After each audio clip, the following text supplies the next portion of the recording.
कि जो हालात यूपी में हैं वो हालात यहाँ ना बने। हमारे यहाँ अगर कोई जुबान खोलता है तो उन पे झूठा मुकदमा लगाया जाता है, बुलडोजर चलाए जाते हैं मकानों पर, रोजगार छीने जाते हैं, हर तरीके से परेशान किया जा रहा है। मेरे भाई, आप लोगों ने अभी तक भाजपा का पूरा राज नहीं देखा और मैं नहीं चाहती कि आप देखें, इसीलिए मैं अपना सूरत हाल आपके सामने पेश करना चाहती हूँ और आपको आगाह करना चाहती हूँ कि आपस के अपने वोट के बंटवारे में कहीं फिर से भाजपा ना जीत जाए। ओ भैया, अरे भैया स्टेज को खाली करवाइए। मंच टूट जाएगा, शांति रहो, शांति रहो, मंच टूट जाएगा, मंच टूट जाएगा। अस्सलाम वालेकुम, आदाब, नमस्कार। आप सभी का बहुत बहुत शुक्रिया। 2 दिन से हम आपके बीच हैं और लगातार आपका प्यार और आपकी दुआएं इसी तरीके से मिल रही हैं।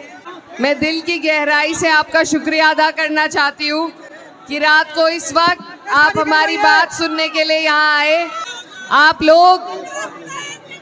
लोगों का ये जो जुनून, ये जज्बा जो है,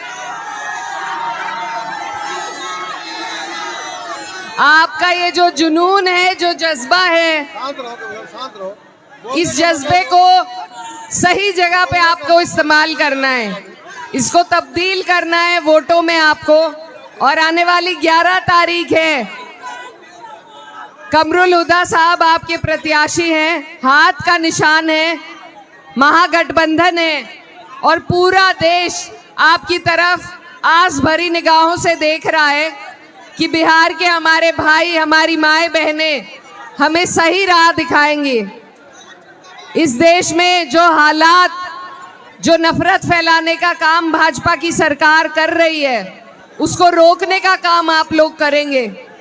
तो ये बहुत अहम चुनाव है, बहुत बड़ी जिम्मेदारी आप लोगों के कंधे पर है और पूरा देश आपकी तरफ देख रहा है। कल पहले चरण की आपके यहाँ वोटिंग है। मैं आपको बताना चाहती हूँ, मुकाबला सिर्फ 2 जगह है।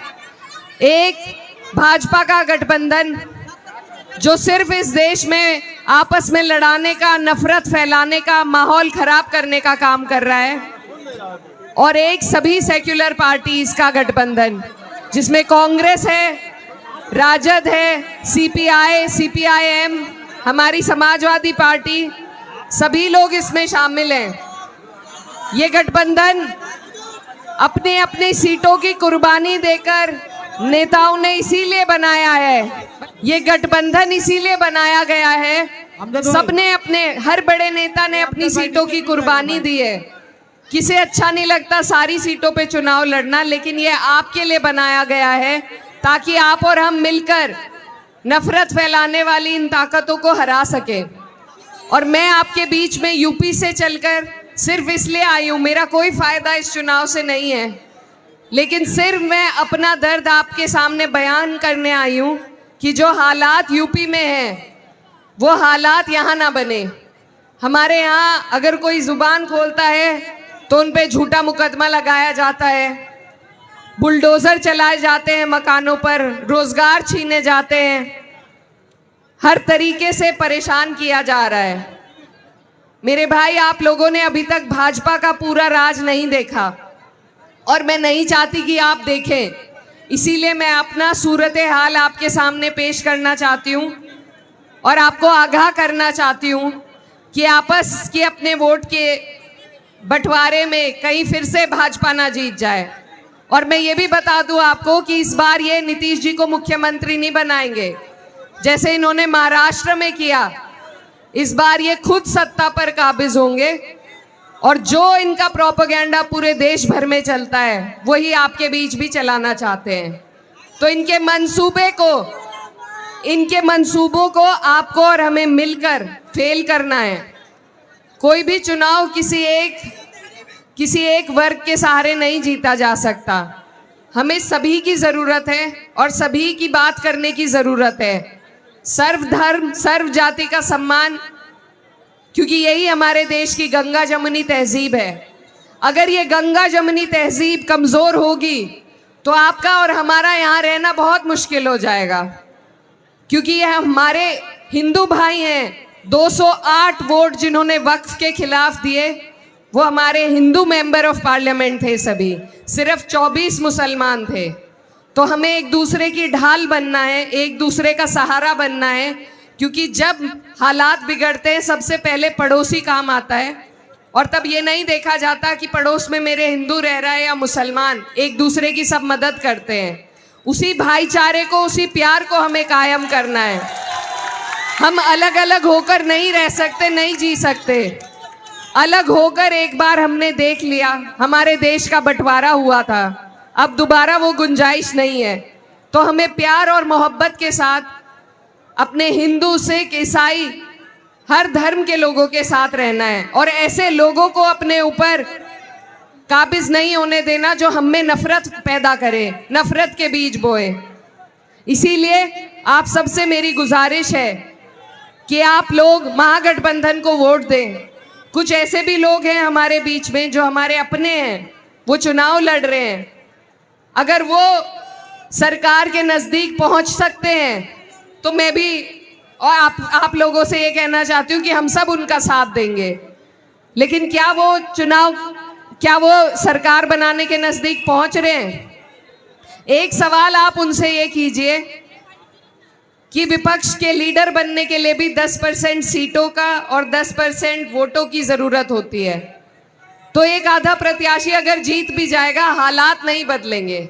हालात बदलने के लिए आपको सरकार बदलनी पड़ेगी। और इस बात की गवाही मैं आपके सामने पेश करती हूँ कि उत्तर प्रदेश में हमारी सरकार नहीं है और वहाँ का मंजर एक एक दिन हम गिन रहे हैं कि कब हमारा चुनाव आएगा और हम इस सरकार को यहाँ से हटाएंगे। तो आप लोग एक आधा कोई प्रत्याशी जिताकर हालात नहीं बदल पाएंगे। हालात अगर बदल सकते हैं तो सरकार के जरिए से। तो मेरे भाइयों, आप सबसे मेरी गुजारिश है कि आप लोग बहुत समझदारी के साथ और जितना जज्बा और जितना जोश आप यहाँ दिखा रहे हैं, इसको तब्दील कीजिए बेहतराई के लिए। आने वाली 11 तारीख को वोटों में तब्दील कीजिए। अपने आस पड़ोस, गली मोहल्ले से एक एक वोट को आपको निकाल कर बूथ तक पहुंचाना है, क्योंकि आज ये ताकत आपके पास है, कल को कोई गारंटी नहीं कि ये लोग आपसे ये भी ताकत छीन सकते हैं। आप पे SIR लागू किया जा रहा है, आपके नाम काटे जा रहे हैं, आपको घुसपैठी बताया जा रहा है। तो इन लोगों को जवाब देने का सिर्फ एक जरिया है हमारे पास। लाठी डंडे की लड़ाई नहीं लड़ सकते, सिर्फ वोट का आपका जरिया है जिसका सही इस्तेमाल करना है। तो आने वाली 11 तारीख है और यहाँ से आपका हाथ का निशान है। एक एक वोट अपना बटोर के, समेट के, ये बहुत बड़ी अमानत है आपके पास और पूरा देश आपकी तरफ देख रहा है। तो अपना एक एक वोट आप यहाँ पर किशनगंज में कमरुल हुदा साहब जो महागठबंधन के प्रत्याशी हैं उनको देने का काम करें, यहाँ सरकार को बदलें, क्योंकि आप जो बयार चलाएंगे वो पूरे देश तक जाएगी। आप यहाँ सरकार बदलेंगे, इनकी ऊपर तक जड़ें हिलेंगी।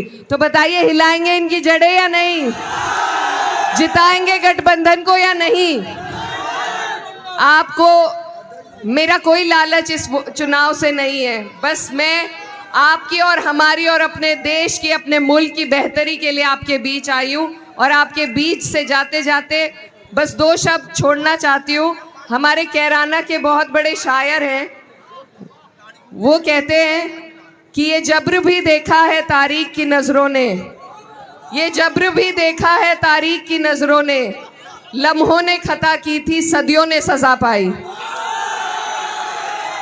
तो ये जो लम्हा है आपके पास, ये चुनाव का जो मौका है, इसको जाने मत दीजिए, वरना हमारी आने वाली नस्लें पछताएंगी। इसी के साथ मैं आपसे विदा लेना चाहती हूँ। बहुत बहुत शुक्रिया। दुआओं की दरख्वास्त है।